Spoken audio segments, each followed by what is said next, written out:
Welcome back to And That's Okay. I'm really glad you're here today. Maybe you're listening while driving somewhere, or folding laundry, or maybe finally grabbing 5 quiet minutes for yourself. However you found this moment, I'm glad that we get to spend it together. Today we're talking about gratitude.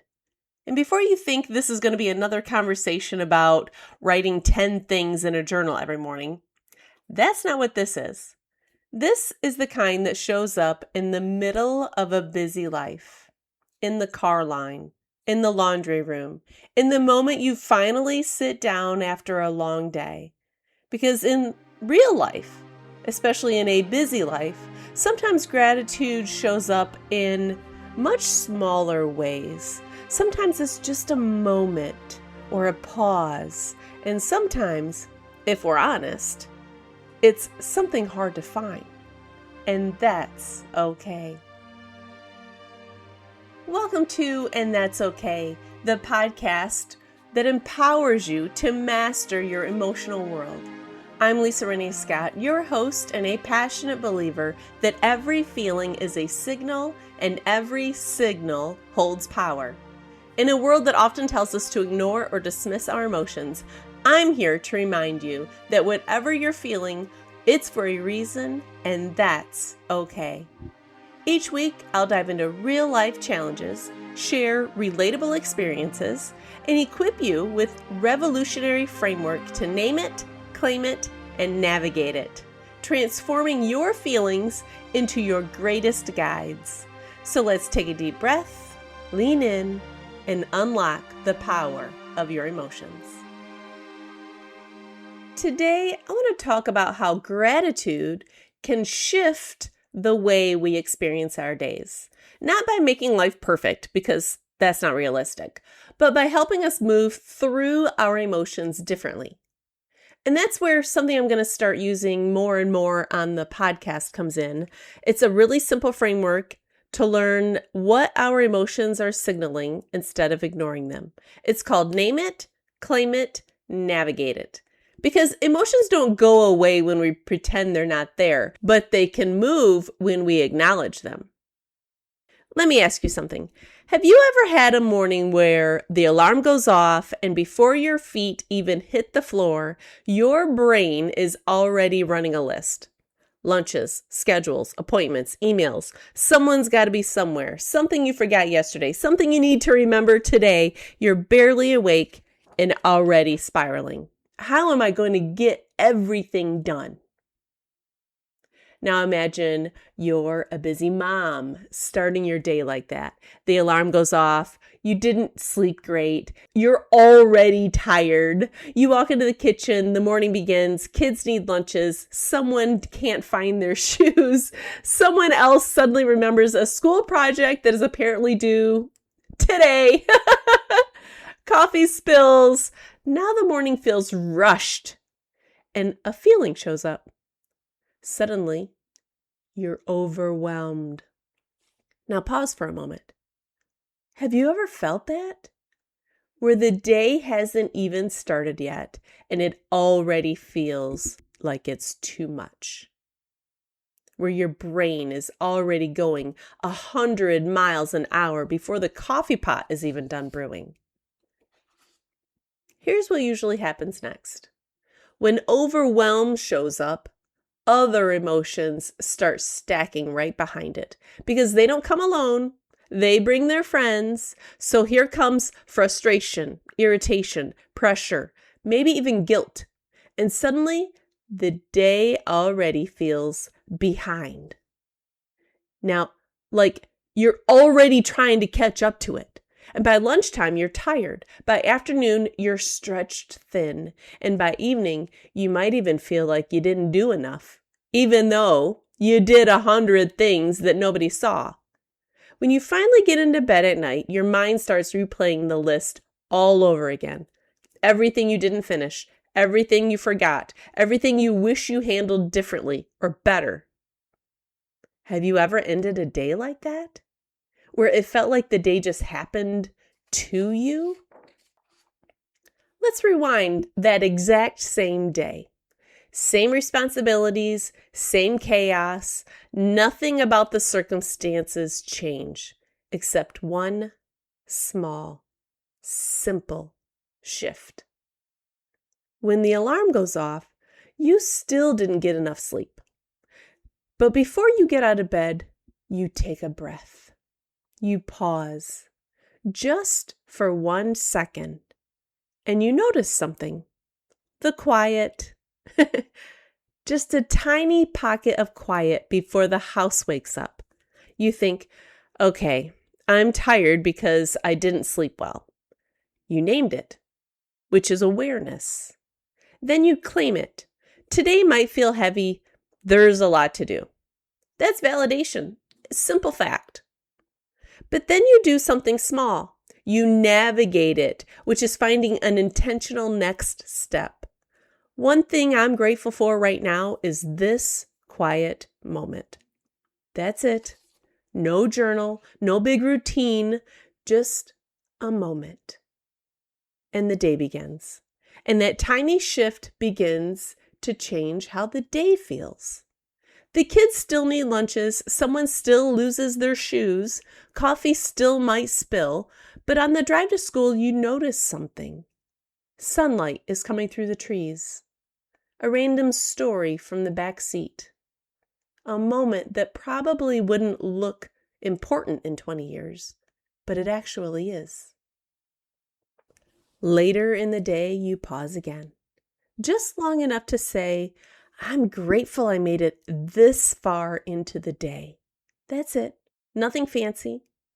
And at night, when the house finally gets quiet again, you name the feeling in the moment. I'm tired. And then you claim it by adding, today had a lot in it. And then you navigate it with one final moment.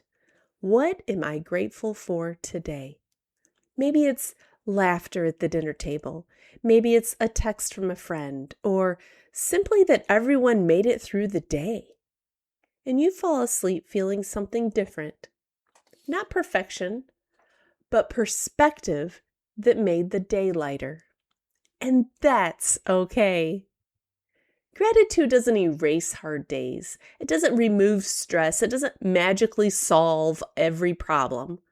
What gratitude does is change the emotional weight of the day. Without gratitude, our minds collect everything that went wrong. With gratitude, we allow space for what also went right. Both can exist at the same time, and when they do, we move through emotions differently. That's exactly what Name It, Claim It, Navigate It helps us do. Think about your day today. Not the whole week, not the month, just today. What emotion showed up first? Stress? Pressure? Fatigue? Take a second and name it. Then claim it. This is how I felt today. And now ask yourself a simple question.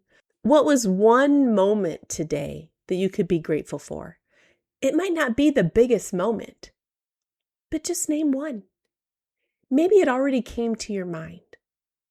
Hold on to that for a second, because those moments matter.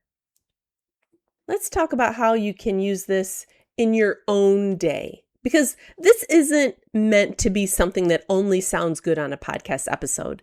It's meant to be something you carry with you and do. 3 simple steps.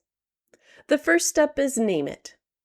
This might sound simple, but it's really powerful. When we don't name our emotions, they tend to run the show in the background. We might say things like, I'm just in a bad mood today, or everything feels off. But when we pause and name the emotion specifically, something shifts. Instead of a big cloud of frustration, you might realize I'm overwhelmed, or I'm feeling a lot of pressure, or maybe even I'm just really tired today. Naming the emotion specifically brings clarity, and clarity helps the brain slow down. So the next time you feel something heavy show up in your day, pause for a moment and simply ask yourself, what am I feeling right now? Just name it. Nothing to fix yet, just awareness. Then step 2 is to claim it. This is where we stop arguing with our emotions. Stop ignoring them. So many of us immediately try to talk ourselves out of how we feel. We say things like, I shouldn't feel this way, or other people have it harder than I do, or I just need to get over it. And that's because that's what we've been taught. But claiming the feeling means allowing it to exist without judgment. It doesn't mean the feeling will last forever. It just means you're acknowledging it instead of pushing it away. And interestingly, when we stop resisting our emotions, they often move through us more quickly because emotions want to be recognized, not ignored. So if today you're feeling overwhelmed, tired, frustrated, or stretched thin, claim it. Say it honestly. This is how I feel today, and that's okay. The third step is navigate it. Once you've named your emotion and claimed it, the question becomes, what do I do next? And sometimes that answer is something practical. Maybe we need a break. Maybe we need to ask for help. Or we need to take one task off our plate. But sometimes navigating the emotion is simply shifting your perspective. That's where gratitude can be incredibly powerful, because gratitude helps us zoom out for a moment, not to ignore what's hard, but to notice what's good. So navigating the emotion might look like asking yourself, what's one thing in this moment that I'm grateful for? Just one. Maybe it's the quiet in the house. Maybe it's a conversation you had earlier. Maybe it's simply that you made it through the day. That small moment of gratitude doesn't erase the hard parts of the day, but it can make the emotional weight feel lighter. And sometimes that is exactly what we need.